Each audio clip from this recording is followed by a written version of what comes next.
आज मैं कक्षा 5वीं को उनके रिमझिम पाठ्य पुस्तिका का 8वां पाठ पढ़ाने जा रही हूँ, जिसका शीर्षक है वे दिन भी क्या दिन थे। बच्चों, ये एक विज्ञान कथा है, यानी एक ऐसी कहानी जो वैज्ञानिक हो, जो विज्ञान से जुड़ी हुई हो। और इसके लेखक एक बहुत ही प्रसिद्ध विदेशी लेखक हैं, जिनका नाम है आइजक एसिमोव। ठीक है, फॉरेन राइटर हैं, विदेशी लेखक। तो हम इस विज्ञान कथा में या इस कहानी में, वैज्ञानिक कहानी में बीते हुए कल की बात नहीं करेंगे, बल्कि आने वाले ऐसे भविष्य की बात करेंगे जिसे आप लोग, जिसके बारे में सुनकर उत्साहित हो जाएंगे। आप लोग एकदम रोमांचित हो जाएंगे। आप सोच भी नहीं सकेंगे कि ये भविष्य की, ये आने वाले भविष्य की ये बातें कितनी रोमांचित हैं। ठीक है, तो ये कहानी आज से 150 साल बाद के स्कूलों की कल्पना करती है। यानी आज के डेट से, आज की तारीख से 150 साल बाद, 150 साल बाद स्कूल कैसे होंगे, विद्यालय कैसे होंगे, या पूरा शिक्षण प्रणाली, पूरा एजुकेशन सिस्टम कैसा होगा, हमारी शिक्षण प्रणाली कैसी होगी, विद्यालय कैसे होंगे, इस चीज़ का एक कल्पना है। इस चीज़ की कल्पना हमें यहाँ दी गई है। कहानी पढ़कर शायद इन स्कूलों को कोई स्कूल ही ना कहना चाहे। यानी जब आप कहानी को पढ़ेंगे ना, तब आपको लगेगा कि ये कोई स्कूल थोड़ी है, ये तो स्कूल का दृश्य नहीं हो सकता, क्योंकि स्कूल में तो शिक्षक शिक्षिकाएं होती हैं। स्कूल एक बहुत बड़ा भवन है जहाँ कई सारी कक्षाएं होती हैं, और कक्षाओं में, हर कक्षा में हम उम्र के बच्चे, एक जैसे उम्र के बच्चे ही एक साथ बैठते हैं और शिक्षक शिक्षिकाएं वहाँ पढ़ाते हैं। यही एक आम दृश्य है आज के स्कूलों का। परंतु 150 साल बाद के स्कूलों का दृश्य या उसकी परिकल्पना कुछ और ही है, जो आपको बहुत ज़्यादा रोमांचित कर देगी। और आपको लगेगा कि ये कोई स्कूल थोड़ी है, ऐसे थोड़ी होते हैं स्कूल। विद्यार्थी, आपको मतलब ऐसी कल्पना है कि ऐसे भविष्य में जहाँ स्कूल में कोई शिक्षक शिक्षिकाएं नहीं होंगी, बल्कि उनकी जगह मशीन होंगे, रोबोट्स होंगे, और विद्यार्थी एक ही होंगे, और विद्यार्थी अपने अपने घरों में मशीन ले आएंगे। यानी वो घरों में ही एक कमरे को अपना विद्यालय बना लेंगे, और वे मशीन हर विषय का ज्ञान देगी, और परीक्षा भी लेगी, और गृह कार्य भी देखेगी, और आपको जो कक्षा कार्य है वो भी देगी। तो ऐसे स्कूल में बच्चे सीखेंगे कैसे, या किससे सीखेंगे? यानी मशीन से ही सीखेंगे। कोई चलता फिरता मानवीय इंसान, मानवीय रूप जो होता है अध्यापक का, वो तो नहीं रहेगा 150 साल बाद। मशीनें और रोबोट से ही उनको सीखनी पड़ेगी। और फिर बच्चे बातें किससे करेंगे? यानी अगर वो अपनी अपनी कक्षाओं में हम उम्र के सहपाठियों को नहीं पाएंगे, और उन्हें घर पर ही अकेले अकेले मशीनों से पढ़ना पड़ेगा, तो वे बातें किसके साथ करेंगे और खेलेंगे किसके साथ? यानी अपना अच्छा समय कैसे बिताएंगे? ठीक है, तो चलिए अब इस पाठ को पढ़ा जाए, इस विज्ञान कथा को पढ़कर समझा जाए कि आगे आने वाले भविष्य में विद्यालय यानी स्कूलों की कल्पना कैसे की गई है।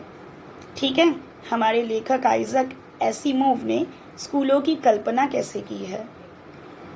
तो ये घटना जो थी वो महत्वपूर्ण थी, वरना कुम्मी अपनी डायरी में उसे क्यों लिखती? ये कहानी है कुम्मी और रोहित की, जो दोनों दोस्त हैं। ठीक है, और एक ही मोहल्ले में, एक पड़ोस में रहते हैं। और कुम्मी ने अपनी डायरी में एक बहुत ही महत्वपूर्ण घटना लिखी है। घटना महत्वपूर्ण है, इसीलिए कुम्मी ने इसे अपनी डायरी में लिखी। अपनी डायरी में उसने जो दिनांक, जो तिथि लिखी है वो है 17 मई सन 2155, 2155। ठीक है, हम अभी 2020 में हैं और ये 2155 की बात है। ठीक है, कितने सालों बाद की बात है। तो कुम्मी ने रात को 17 मई के दिन ये डायरी लिख रही थी या लिख रही है। आज रोहित को सचमुच की एक पुस्तक मिली है। कुम्मी ने डायरी में क्या लिखा है कि रोहित को आज एक सचमुच की किताब मिली है। सचमुच की किताब। किताब कैसी होती है 2155 के बच्चे नहीं जान पाएंगे, क्योंकि वो लोग जो भी पढ़ेंगे सब कुछ कंप्यूटर में या मशीनों में ही लिखा हुआ आएगा। उनकी अलग से कोई किताबें नहीं होंगी। इसीलिए कुम्मी को पता नहीं है कि किताबें या पुस्तकें दिखती कैसी है। तो रोहित ने शायद उसे बताया होगा कि आज मतलब उसे एक किताब मिली है। तो कुम्मी ने अपनी डायरी में लिखा कि आज रोहित को सचमुच की एक पुस्तक मिली है। वह पुस्तक बहुत पुरानी है। कुम्मी अब सोच में पड़ जाती है कि कुम्मी के जो दादाजी थे, ग्रैंडफादर, उन्होंने उसे बताया था कि जब वे बहुत छोटे थे तब उनके जो दादाजी थे, यानी कुम्मी के दादाजी के जो दादाजी थे, उन्होंने कुम्मी के दादाजी को बताया था कि उनके ज़माने में सारी कहानियाँ कागज़ पर छपती थी। यानी तब प्रिंटिंग प्रेस में कागज़ पर कहानियाँ छापी जाती थी और फिर कहानियों को कागज़ पर ही पढ़ा जाता था। पुस्तकों में पृष्ठ होते थे, यानी पेजेस होते थे, जिन पर कहानियाँ छपी होती थी और हर पृष्ठ पढ़ने के पश्चात दूसरा पृष्ठ पलटकर आगे पढ़ना होता था। ठीक है, यानी किताबें कैसी होती हैं जिनमें बहुत सारे पृष्ठ होते हैं और हर पन्ने को पढ़ने के बाद दूसरा पन्ना पलटना पड़ता है और एक एक पृष्ठ पर कहानियाँ छपी होती हैं। ठीक है, सारे शब्द पुस्तकों में स्थिर होते थे, चलते फिरते नहीं थे मोबाइल या कंप्यूटर की तरह, क्योंकि ये कोई मॉनिटर नहीं बल्कि किताब है जिसमें सारे शब्द एकदम स्थिर हैं, चलते नहीं थे जैसे आजकल पर्दे पर चलते रहते हैं। क्योंकि आजकल की किताबें कैसी हैं, यानी कुम्मी के ज़माने की भविष्य की किताबें जो स्क्रीन पर आ रही हैं, पर्दे पर, और एक के बाद एक शब्द चलते चले जा रहे हैं और हमको जल्दी जल्दी पढ़ना होगा। रोहित ने कुम्मी से कहा था, कितनी पुस्तकें बेकार जाती होंगी, यानी पुस्तकें छपवाने की क्या ज़रूरत है, कौन पढ़ता होगा इतनी पुस्तकें, क्योंकि एक बार अगर पढ़ लो पुस्तकों को फिर तो वो बेकार हो गई, फिर उसे फिर कौन पढ़ेगा, तो कितनी पुस्तकें बेकार जाती होंगी। अब तो हमारे टेलीविज़न के पर्दे पर न जाने कितनी पुस्तकों की सामग्री आ गई है, यानी अब केवल कंप्यूटर में या मोबाइल में ही नहीं बल्कि हमारे स्मार्ट टीवी, टेलीविज़न में भी पुस्तकों की सारी सामग्रियाँ आ गई हैं और फिर भी ये पुस्तक नई की नई रहती हैं। ठीक है, कुम्मी ने भी रोहित की हाँ में हाँ मिलाई, यानी उसने भी रोहित को समर्थन किया, रोहित का। फिर पूछा, तुम्हें वो पुस्तक कहाँ मिली रोहित? रोहित ने बताया कि मुझे मेरे घर में मिली है। एक पुराना डिब्बा था मेरे घर में, वो डिब्बा कहीं दबा पड़ा था। उस डिब्बे को हम फेंकने ही जा रहे थे कि अचानक उसके अंदर देखा तो एक किताब मिली। कुम्मी ने पूछा, इसमें क्या लिखा है? रोहित ने बताया कि इसमें स्कूलों के बारे में लिखा है। कुम्मी ने प्रश्न किया, स्कूल, विद्यालय, उसके विषय में लिखने को है ही क्या? हर विद्यार्थी के घर पर एक मशीन होती है जिसमें टेलीविज़न की तरह का एक पर्दा होता है, स्क्रीन। रोज़ नियमित रूप से उसके सामने बैठकर हमें वो सब याद करना होता है जो वो मशीन हमें बताती है।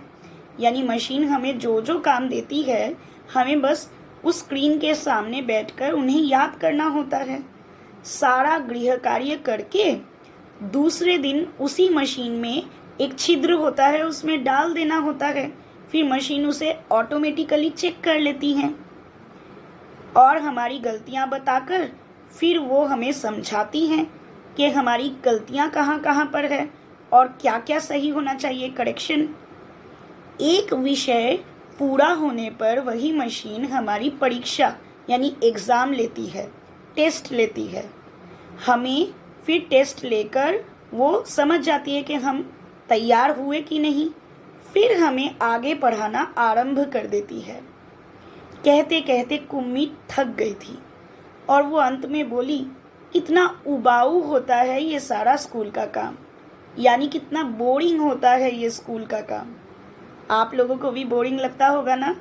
पर आगे आने वाले भविष्य में कुम्मी और रोहित जैसे बच्चों को मशीनों के पास पढ़ना तो और भी ज़्यादा बोरिंग लगता है, क्योंकि आप लोगों के सामने तो फिर भी पुरुष और स्त्रियां अध्यापिका और अध्यापक के रूप में आपकी कक्षाओं में आते हैं और आपको तरह तरह के विषय के बारे में ज्ञान देते हैं, समझाते हैं।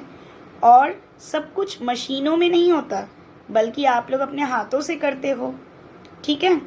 परंतु ये काम आगे आने वाले भविष्य में, जैसा कुम्मी ने बताया है, मशीनों द्वारा पढ़ाई करने का काम बड़ा ही उबाऊ है।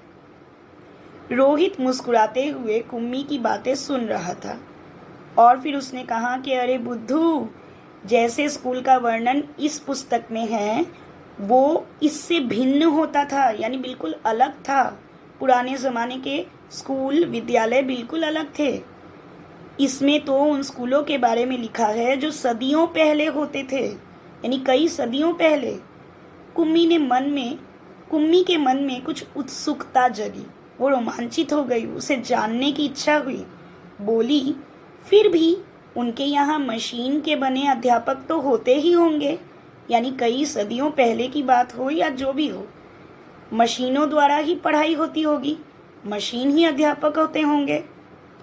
कुम्मी को याद आया, एक घटना के बारे में उसको याद आई कि एक बार जब उससे भूगोल में रोज़ एक ही गलती हो रही थी तो उसकी माँ ने मोहल्ले के अध्यक्ष को बुलाया था और उस अध्यक्ष ने एक रिपेयरिंग के लिए एक आदमी को बुलाया था और वो आदमी कुम्मी के घर आया, ठीक है, और उसने उस मशीन के पुर्जे अलग कर दिए, हर पार्ट्स को अलग कर दिए। तब मन ही मन कुम्मी ने सोचा था कि ये आदमी शायद इस बोर करने वाले अध्यापक को पुनः जोड़ ना पाए, यानी फिर से उसके पुर्जे जोड़ ना पाए, तो उसे हमेशा के लिए इस अध्यापक से छुट्टी मिल जाएगी और भूगोल सब्जेक्ट से, इस विषय से भी छुट्टी मिल जाएगी। लेकिन उस आदमी ने मशीन को फिर से जोड़ दिया, ठीक कर दिया। और फिर कुम्मी की माँ को बताया उस आदमी ने कि लगता है मशीन के भूगोल की चक्की जो है वो कुछ तेज़ रफ्तार पर थी, यानी भूगोल यानी ज्योग्राफी की चक्की जो थी वो तेज़ रफ्तार पर थी, इसीलिए आपकी लड़की के लिए उसे समझना कठिन हो गया था।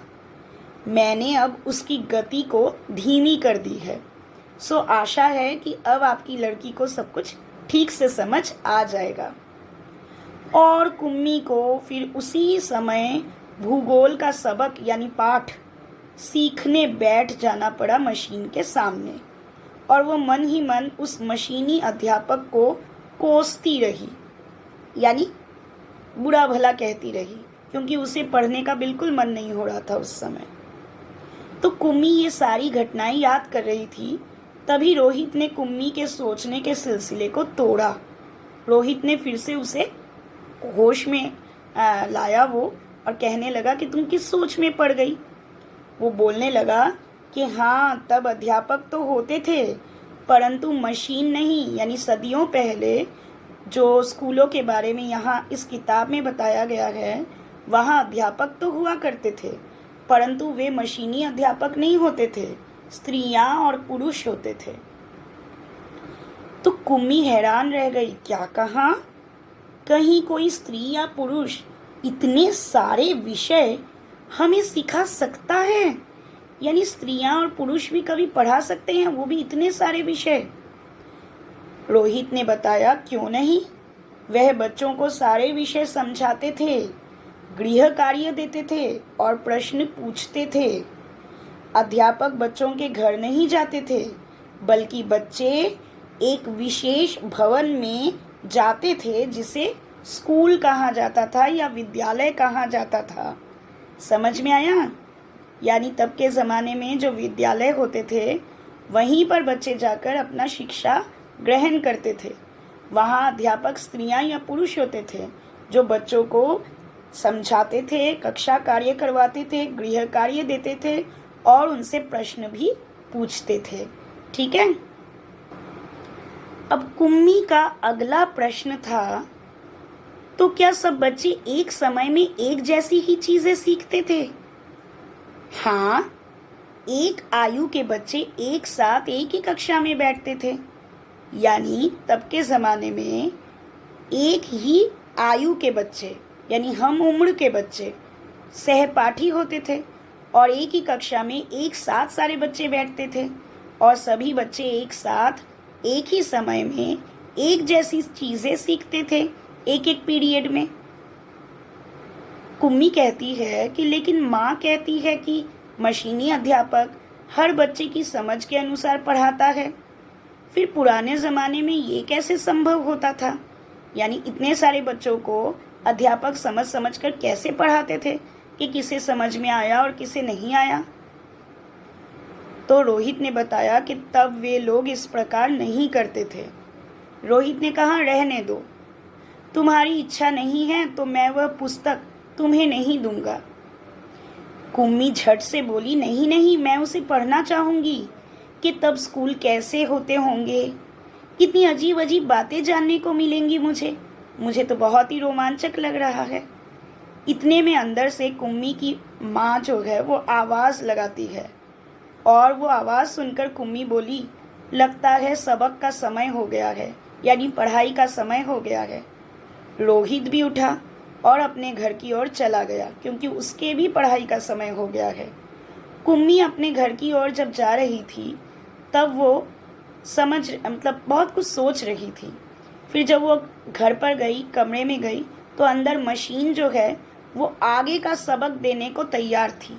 यानी मशीन एकदम रेडी थी क्योंकि उसे आगे का सबक यानी आगे के लेसन पढ़ाने थे। मशीन से आवाज़ आनी आरंभ हो गई। क्या आवाज़ आई? सबसे पहले आज तुम्हें गणित सीखना है, यानी सबसे पहले आज हम लोग मैथ्स पढ़ेंगे, गणित। कल का होमवर्क छेद में डालो, यानी कल मैंने जो होमवर्क दिया था उसे किया है तो इस छिद्र में डाल दो। कुम्मी ने वैसा ही किया। वह सोच रही थी कि कितने अच्छे होते होंगे वे पुराने ज़माने के स्कूल, जहाँ एक ही आयु के सारे बच्चे एक साथ हंसते खेलते कूदते स्कूल जाते होंगे और पढ़ाई करते होंगे, और पढ़ाने वाले कोई मशीनी अध्यापक नहीं बल्कि पुरुष और स्त्रियां होते होंगे। इतने में मशीन से आवाज़ आना आरंभ हो गया। ठीक है। और पर्दे पर यानी स्क्रीन पर चलते हुए अक्षर एवं अंक यानी डिजिट्स आने शुरू हो गए। स्क्रीन चालू हो गया और स्क्रीन पर एक एक करके शब्द, अक्षर और डिजिट्स, अंक आने शुरू हो गए। और कुम्मी तब भी सोच रही थी कि तब के ज़माने में यानी पुराने ज़माने में स्कूल जाने में कितना आनंद आता होगा, कितने खुश रहते होंगे पुराने ज़माने के सारे बच्चे। यानी अब वो बिल्कुल घर पर अकेली पढ़ाई करती थी, एक मशीन के सामने, जो मशीन बात नहीं करता, सिर्फ पढ़ाता है। ठीक है। क्योंकि इंसान और मशीनों में बहुत ही अंतर है बच्चों। मशीन हो सकता है आपको एक्यूरेट आंसर दे और सब सही सही पढ़ाए, पर वो आपसे बातचीत नहीं कर सकता। कभी भी कुछ भी आप पूछो तो संग ही संग उत्तर नहीं दे सकता और ना ही आपकी बोरियत को दूर कर सकता है। इसीलिए ये जो स्कूल में जाना और वहाँ हम उम्र के बच्चों के साथ एक ही क्लास में एक जैसे विषय को एक साथ पढ़ना, ये बहुत ही खुश नसीबी का काम है जो हमें अपने ज़िंदगी में मिला है। क्योंकि आगे आने वाले भविष्य में आपको भी अगर घर पर बैठे मशीनी अध्यापकों से सबक सीखना पड़े तो क्या आपको अच्छा लगेगा?